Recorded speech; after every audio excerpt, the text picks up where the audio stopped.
خیال آیا کرے نا وہ کیا میرے سامنے، وہ کیا میرے سامنے. میں ایک بات اور کہہ کے جانا چاہتا ہوں خدا کے واسطے، جس طرح باپ کی عزت کرتے ہو باپ کے بعد بڑے بھائی کی بھی اتنی عزت کیا کرو، اتنی عزت کیا کرو بڑے بھائی کی. اس لیے زیغم بھائی باپ کے بعد بھائیوں کو بڑا بھائی باپ بن کے پالا کرتا ہے، باپ بن کے پالا کرتا ہے. کئی بھائیوں کو میں ایسوں کو جانتا ہوں، یہ آنکھوں دیکھ کی بات ہے، کوئی کتابی نہیں ہے جو حوالے مانگو مجھ سے. آنکھوں دیکھ کی بات ہے کہ بھائیوں نے مزدوری کر کے چھوٹوں کو پڑھایا. آج جب وہ سروس پہ لگے وہ کل بھی مزدوری کر رہا تھا، آج بھی کر رہا ہے. نہ کل اس کے بچوں کا ٹھکانا تھا نہ آج اس کے بچوں کا ٹھکانا ہے. اور ساری چمک اسی غریب کو دکھائی جاتی ہے. ڈر اللہ سے، ڈر اللہ سے. اس کے ہاتھ میں ٹھیلا ہے، اس کا کوئی قصور نہیں ہے. تیرے ہاتھ میں قلم ہے، تیرا کوئی کمان نہیں ہے. یہ سارے فیصلے قدرت کے ہیں. وہ جسے چاہتا ہے فرش پہ ڈال دیتا ہے، جسے چاہتا ہے عرشوں پہ اٹھا دیتا ہے. اس لیے قدر کیا کرو رشتوں کی، خاص کر کے ان کی تو زیادہ قدر کرنا جنہوں نے زندگی تمہارے لیے لوٹا دی، جو زندگی تمہارے نام کر دیتے. ایک زمین کے اتنے سے ٹکڑے کی خاطر کسی پہ ہاتھ نہ اٹھانا، میٹ کی خاطر، کمرے کی خاطر، بستر کی خاطر کبھی نہ لڑنا. صبر کا رہ جائے گا، صبر کا رہ جائے گا. یہ روایت حضرت علی کی طرف بھی منسوب ہے اور حضرت موسیٰ کلیم اللہ کی طرف بھی منسوب ہے کہ تو لوگ آپس میں زمین کے لیے لڑ رہے تھے. ایک کہتا تھا میری یہ، دوسرا کہتا تھا میری یہ. تو حضرت موسیٰ کلیم اللہ کے وہ کہنے لگا کہ آپ فیصلہ کر دیں زمین کس کی ہے. آپ نے فرمایا زمین تو ہی بتا کس کی ہے. زمین نے سبق سکھانے کے لیے جواب دیا تھا. اس نے کہا ان دونوں سے کہہ دو نہ میں اس کی ہوں نہ میں اس کی ہوں، انہیں بتا دو یہ دونوں ہی میرے ہیں. زمین کسی کی نہیں ہوئی ہے، سب زمین کے ہونے ہیں، سب زمین کے ہونے ہیں. اس کے لیے گانا کرو. یہ تو آئی گئی تم سے پہلے نوابوں کے پاس تو اتنی تھی کہ وہ چل نہیں پاتے تھے اپنی زمینوں میں، گھوم نہیں پاتے تھے اپنی زمینوں میں. 600 نوکر رہتے تھے ان کے درباروں میں خالی زمین دیکھنے کے لیے. آج 4 بگلی ہے، پھٹ گیا، روڈ پہ آ گئی تو مر گیا. پھر قد نیچے تھوڑی آ رہے ہیں، اگر ہائی وے پہ آ گئی ہے تو 4 بگلی ہائی وے پہ آئی ہے، مر گیا. 3 کروڑ کا ریٹ مل گیا. تو 3 کا نا 30 کروڑ کا بیچ لے اور کفن میں جب لپٹ کے جائے اب تیرے ہاتھ دیکھنے آئیں گے کتنے لے کے جا رہا ہے کتنے چھوڑ کے جا رہا ہے. کچھ نہیں لے کے جاؤ گے، صرف عمل لے کے جاؤ گے، دعائیں لے کے جاؤ گے اپنوں کی. کسی کا دل رکھا ہے تو وہ خوشیاں لے کے جاؤ گے، کسی کو دکھ سے نکالا ہے تو وہ مبارکبادیاں آپ لے کے جاؤ گے. ورنہ میں ایسے جنازے بھی میں نے دیکھے. ایک صاحب کا جنازہ جا رہا تھا تو ایک غیر مسلم آیا، بولے ذرا روکو روکو ان کا جنازہ نیچے رکھو. مجھے منہ دیکھ رہا ہے، لوگوں نے رکھ دیا. یاد قریبی ہے، پڑوسی ہے، دیکھنا چاہا، دکھا دو. جانتے ہو اس نے کفن ہٹوا کے کیا کہا تھا؟ اس نے کہا تھا بدعان وہ زمین کے کاغذ کی دھرے جو تم نے میری زمین پہ قبضہ کیا تھا. بیٹوں کی شرم سے نظریں جھک گئی تھی. یہ آنکھوں دیکھی بات کر رہا ہوں. وہ کہہ رہا تھا وہ زمین کی دھر ہے جو تم نے مجھ سے زبردستی لی ہے، لے کے جا رہے ہو یا چھوڑ کے جا رہے ہو؟ بھائی اگر کسی نے جنازہ روک کے اتنا کہہ دیا تو سمجھ لینا نہ دنیا میں خیریت ہے نہ آخرت میں خیریت ہے، نہ آخرت میں خیریت نہ دنیا میں خیریت. ایسی زندگی جی کے جا. تیرے جنازے کے پیچھے کوئی یتیم رو کے کہے افسوس روٹی کھلانے والا چلا گیا، افسوس کوئی پانی پلانے والا چلا گیا، افسوس عید میں کپڑے بنانے والا چلا گیا. ایسی زندگی جی کے جا. قسم سے کوئی تیجا کرے نہ کرے، کوئی 40واں کرے نہ کرے، برسی کی فاتحہ ہو نہ ہو، اپنے پیچھے ایسے لوگ چھوڑ جاؤ جو کہ مالک ہمارا سہارا گیا ہے، قبر میں اپنی رحمت کا سہارا دے دے. 40 میں ایک جگہ ہے اور غریب یتیم کی ایک دعا اپنی جگہ پہ اثر لگا. میرے حضور کا جنازہ اٹھانا، ابو بکر صدیق ساتھ میں تھے.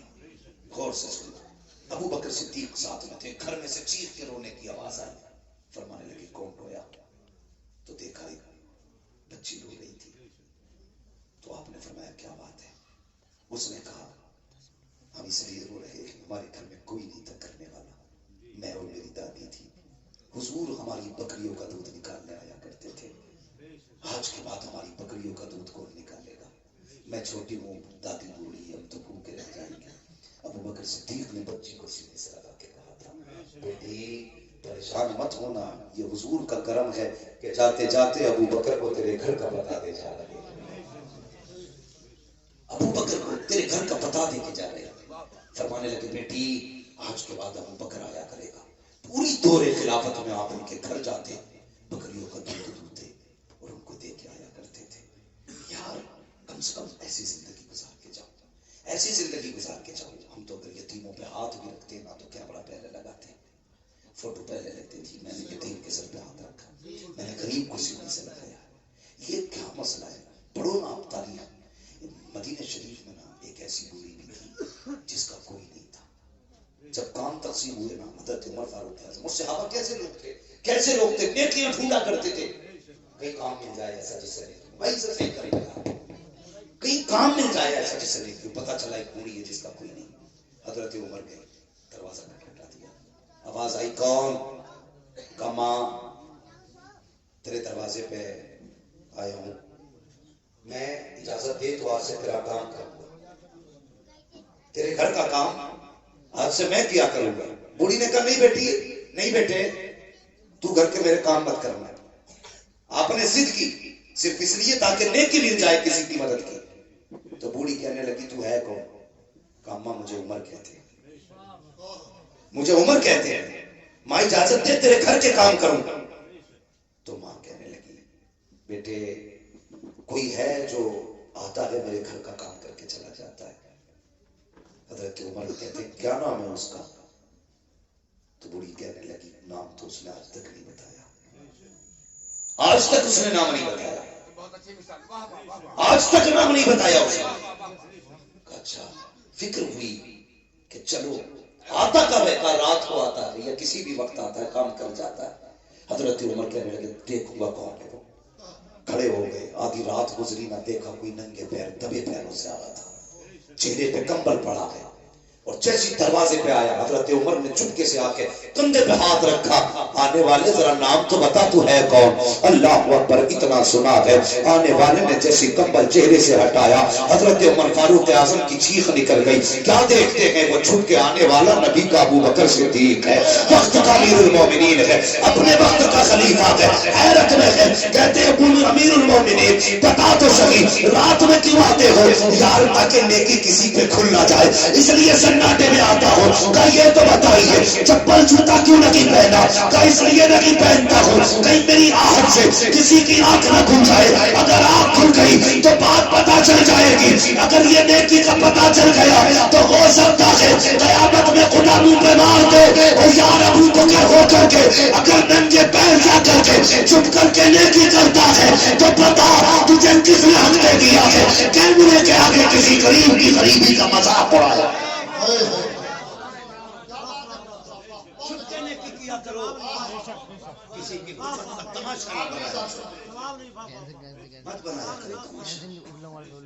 کسی کو ذلیل نہ کیا کرو بھائی، نیکی ایسے کرنی ہے کہ کسی کو پتہ نہ چلے، کسی کو پتہ نہ چلے، یتیم کا گھر بھی چل جائے اس کی عزت بھی رہ جائے۔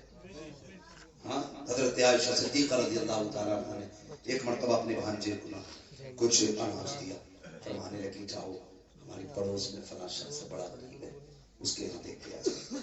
جانے لگے نا تو ام المومنین نے بڑی بات کہی تھی، فرمانے لگی جا تو رہ بیٹے لے کر کے، پہلی بات تو اس کے ہاتھ میں مت دینا، دوسری بات نام مت بتانا، ہاں نام مت بتانا۔ اللہ اکبر، وہ گئے دیا یعنی رکھا، واپس آ گئے، کہنے لگے خالہ یہ بات سمجھ میں نہیں آئی، آپ نے نام بتانے سے منع کیا؟ فرمانے لگی اس لیے منع کیا میں نے، اگر تم اسے میرا نام بتا دیتے کہ فلاں نے بھیجا ہے تو جب بھی کبھی ہماری گلی سے گزرتا اس کو شرم آتی کہ ان کا مجھ پہ احسان ہے، کہنے لگے وہ شرمندہ ہو جاتا اور کہتی عائشہ نہیں چاہتی میری وجہ سے حضور کا کوئی امتی شرمندہ ہو۔ اچھا یہ بات سمجھ میں آ گئی، پھر ہاتھ میں دینے سے منع کیوں کیا؟ دیکھو یار اسے نیکی کہتی، ہاتھ میں دینے سے منع کیوں کیا؟ فرمانے لگی اس لیے کہ ہمیشہ لینے والا ہاتھ نیچے رہتا ہے، دینے والا ہاتھ اوپر رہتا ہے۔ عائشہ یہ بھی نہیں چاہتی میری وجہ سے کسی کا ہاتھ نیچے رہ جائے، میری وجہ سے کسی کا ہاتھ نیچے رکھے، اسے کہتے ہیں نیکی کا شوق۔